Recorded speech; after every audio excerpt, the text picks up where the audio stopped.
nga xam ne nii moom moo jëm ci la convocation wala les convocations yi nga xam ne actuellement moom la ñu noté depuis démb ba léegi démb li ñu njëkk a jot moom mooy la convocation de Fatoumata Fouta Tampi moom mi nga xam ne tamit ràññeeku na lool ci le régime sortant démb nag mu daal di xam ne dañ ko daal di convoqué donc bu ñu dalalee le jour Thioune day baax ñu ñëwaat sur sa convocation bu xam les tenants et les aboutissants de cette affaire lan lañ mën a retenir sur la convocation de Fatoumata Fouta Tampi Thioune.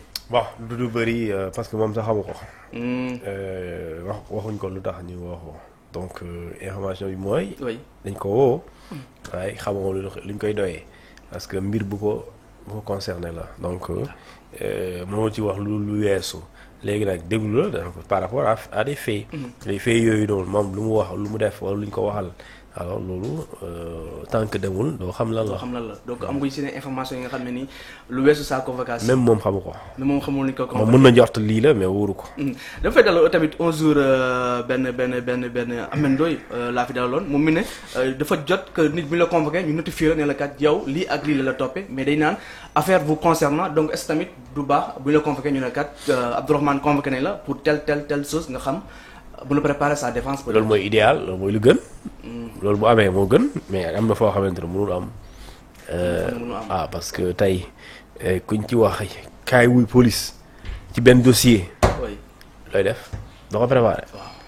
léegi bu fekkente ni li ngay nëbb la nga mën nañ la wax dara nga nëbb ko sa téléphone nga def dissimulation de preuve.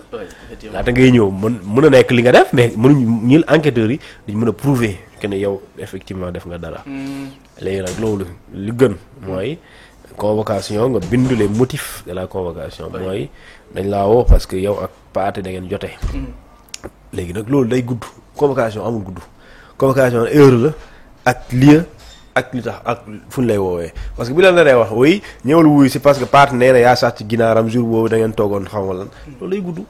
c'est-à-dire ñoom nekkuñ ci wax ci bëri yooyu ñooñu ay civil ñu ay civil ñu ñoo fi nekk di expliquer non c'est-à-dire ñooñu ay day gàttal c'est-à-dire que chef woo nañ la 10 heures suba à 0 li ñuy def ay 10 heures dañuy di 10 heures 0 dañuy def 15 heures 30 wala 15 heures 45 tu viens à 16 heures 45 yaa ngi dégg amul ay débat tu viens lan lay doyee boo ñëwee di nga ko xam vraiment léegi loolu nag lu gën mooy ñu wax la lu lay doyee.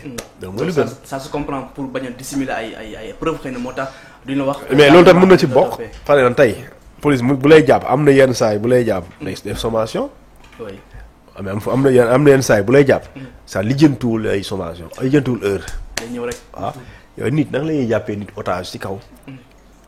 nit kooku di risqué de. ngay avertir police non police dafa war a ñëw sama kër présenté moo kayit pour mu won maa ngi ñëw. waaw loolu da xëy du ko def. mais nag soo tëddee nga nekk si jàmm. nga xëy rek police balaa muy ñëw sa kër di tong dañ koo jox heure loolu tuddee les heures légales. heure légale heure yooyu su jotee mënoo dem dugg si kër jàmm. waaye su heure bi jotagul aussi mënoo dugg kër jàmm naan da nga koy jàpp. léegi nag am na fee yi am heure yooyu da nga koy teggi fële sànni. parce que nit ñi du ñu nekk ci danger ci benn cadre mu leer na police bu yéexee intervenir dañ faat ñu fa nekk. wala police day xaar heure bi jot pour mu xool ndax noo droit parce que droit wu bakkan moo gën a fort lool. donc yooyu su boobaa loolu ay kii la des fois ñun principe la ñuy wax mais il y a des exceptions à chaque principe. il y a des exceptions à chaque principe. loolu c'est clair beneen convocation aussi bu ñu gis teg ci suba moom mooy bu Ngoné Sall moom it xamaguñu la ma waral sa convocation le chronique ki nga xam ne aussi dana def chronique foofu ca Sans Limites bii mooy la deuxième fois ñu koy convoqué lan la ñu mën a jàpp sur cette nouvelle convocation. bon je pense que pour la première nee nañ par rapport ak saaga yu ñu koy saaga ci réseaux sociaux yi. wax yu ñu koy wax. mu tontu ci. alors ñu woo ko ci déglu ko bàyyi ko. alors par rapport à bii. nit ñi dañuy njort. mais amaguñu clairement li ñuy jàpp ne moom la parce que selon l'information la plus partagée. mooy effectivement dañ ko woo ci loo xamante ni liste ay nit ñu doon lim ñu jot xaalis. te bu muy wax daf ne yor naa preuve bi te loolu ñi nga xamante ni am na ñu ci tudd. am na ci ñoo xamante ni parmi ñu tudd ñoom def nañ audio di ko ñaawlu.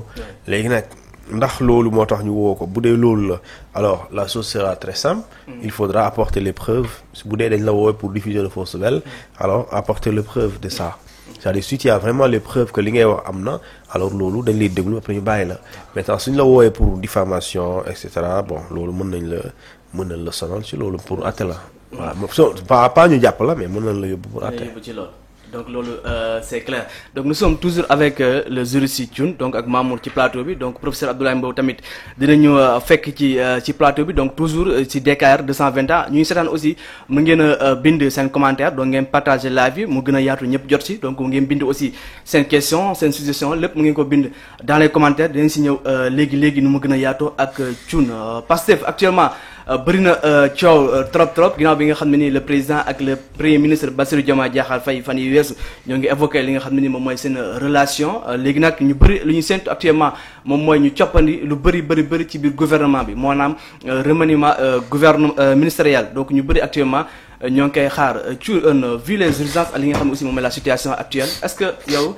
yaa ngi xaar ñu indi ay changements du côté gouvernement bon gouvernement moom changement mën na am heure boo yeewoo donc amul heure pour changer gouvernement parce que ñi nekk ci gouvernement yi di ko composer ñu tuddee la ay ministres ñoom amuñu contrat boo xam ne dañ naan oui tu es ministre pendant 10 ans pendant 1 mois wala une semaine wala 1 an parce que le ministre n'a pas de contrat c'est-à-dire que il est là nommé nañ la tey mën na la dàq suba loolu mooy loolu ministre la mooy liggéeykat boo xamante ni amul contrat de travail parce que ki la nommé base confiance moo tax mu nommé la compétence moo tax mu espérer la nga am moo tax mu nawee la su ko doyul mu gisu ko si yow da lay dàq wala nga def faute mu dàq la c'est-à-dire que moom amul heure bi ñu naan wéy donc heure bi la ñuy changer diw wala weer bi la ñuy changer diw mën nañ changer à tout moment mën nañ changer du jour au lendemain c'est-à-dire que mën nga dem mission sa ministre bi président dàq la boo ñëwee nga delloo tablier bi daal tënku ko du koy tënk prérogative présidentielle c'est-à-dire que tu nommes à tous les emplois civils et militaires et loolu da nga koy def avec li ñu tuddee un pouvoir discrétionnaire c'est-à-dire quand tu prends une décision nga ne Mamour laa jël man awma pour laaj la lu tax loolu mooy pouvoir discrétionnaire yaa ngi dégg donc su te boo dàqee ni yaa ma sa gis nit renvoyé licencié ko ci décret de limogeage boobu ñu bind waaw il a été limogé parce que yaa ko gis li ñuy wax motif bi mooy dox mos a gis amul parce que ça n'existe pas. Le président n'a pas à rendre des comptes, à s'expliquer sur une décision qu'il prend. Par exemple, bu dàqee nit amul kii dàq nañ fi Cheikh Dieng non. oui dégg nga ba léegi mu wax. ba léegi amul wax ñu motif mu tax du si mos a wax. même Pape Mada aussi. waaw mais du ci wax sëñ bi parce que amul pour expliquer. léegi nag nit yi nga xamante ni ñoom nga tànn bu fekkente ne ñoom li nga leen di doyee mate wuñu ko. wala am na ay manquements te jàpp nga ne lu nit mënul tolérer la ci wàllum gestion.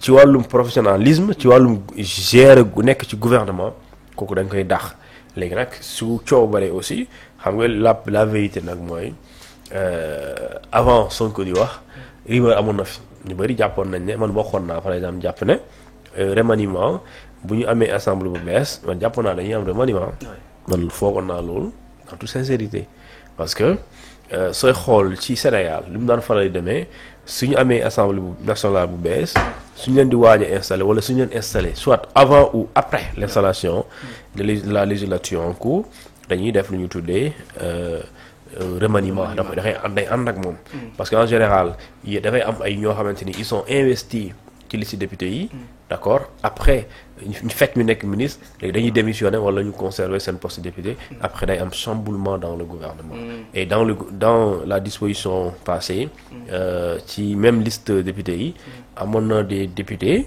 d'accord plus tard ils sont devenus ministres mais il y avait aussi des ministres d'accord pare ñu investir leen et liste boobu gagné par exemple cas de Sonko par exemple Sonko était premier ministre du Sénégal investi sur la liste Birame Souleye lui aussi il était député plus tard il a été nommé il quitte l'Assemblée nationale ki nga xamante mooy Abbas Fall aussi il a été investi il est député il quitte le poste de son mandat de député mu suspendre xam nga démission mu dem retrouver wu fële El Malick Ndiaye il était ministre investi sur la liste il conservait son mandat de député il quitte son portefeuille ministériel donc léegi mooy waral des fois mu am chamboulement nga xamante ne ñii bu ñu demee il faut ñuy dem léegi président profiter ci loolu indi beneen équipe bu bees avec une nouvelle législature après ñu continuer nag pour dérouler li ñu tuddee les activités du gouvernement. daa am point bi nga évoqué xëy na parenthèse rek bu ndaw pour ñu am dina ci leeral parce que tamit depuis un certain temps mu ngi def débat moom mooy le retour wala une éventuel retour du premier ministre foofu ci assemblée nationale ñu bëri jàpp na loi bi mooy ko loolu. bon bu dee dañu sukkandiku ci loi bi existé nii mayu ko. mayu ko loolu. waaw déedéet loolu moom dëgg la. d'accord waaw mais boo ñu sukkandiku ci règlement intérieur bu bees bi.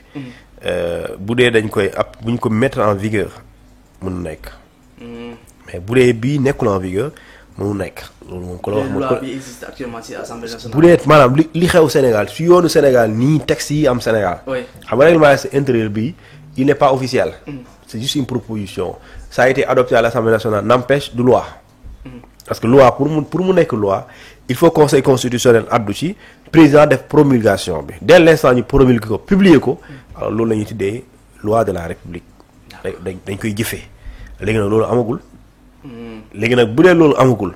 loi yi fi ne permettrewul premier ministre Ousmane Sonko bu démissionné wala ñu dàq ko permettre ko mu dellu.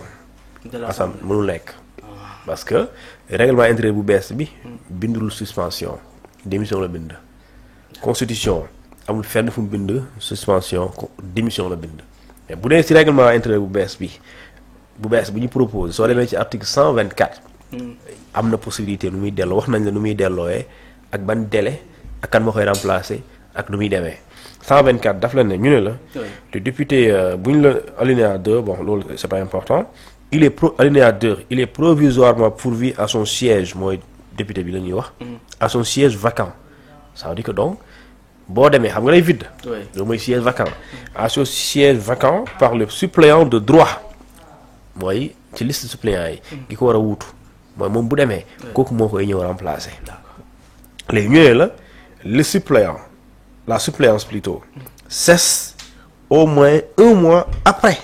la fin des fonctions du membre du gouvernement mooy donc nit ki bu la remplacer nga dem ci gouvernement bi soo nekkatulee ci membre du gouvernement nekkatoo ministre nga bëgg a dellu assemblée nationale am nañu 1 mois d'accord pour ñu annoncer loolu def formalité yi pour ki la remplacer woon pour mu jóg pour yow ko toog 1 mois léegi nag yow boo jógee ci gouvernement bi mën nga am choix ne non man bëgguma dellu ci nekk assemblée nationale da ngay bind lettre et cette lettre nag boo ko bindee xasee bind amatul waaye bind naa ko waaye dama bëgg a delluwaat tey de soo ko bindee c'est irrévocable moo tax ñu ne d'accord dans ce cas daf ne sauf en cas de renonciation écrite irrévocable loolu mooy léegi beneen bi mooy les députés qui se trouvent ainsi qui retrouvent ainsi son siège est réintégré par le bureau de l'Assemblée nationale mooy député bi nga xamante ni dafa retrouver waat li nga xamante moom mooy son mandat de député c'est le bureau de l'Assemblée nationale moom moo koy intégré moo koy installé yaa ngi dégg léegi su ko installé mu nekk officiellement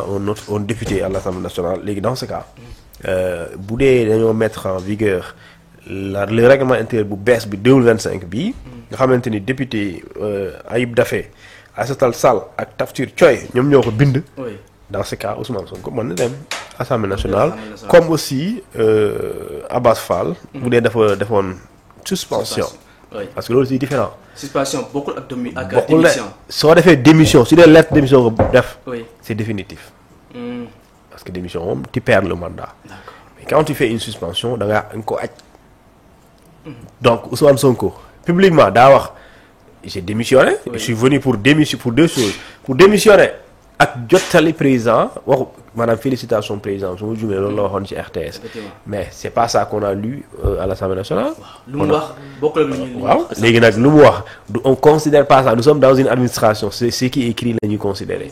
alors on a dit une lettre de suspension léegi nag bien que wax na démission. mais tey soo demoon dégg Assemblée nationale ci archive yi. doo fa gis lettre de démission.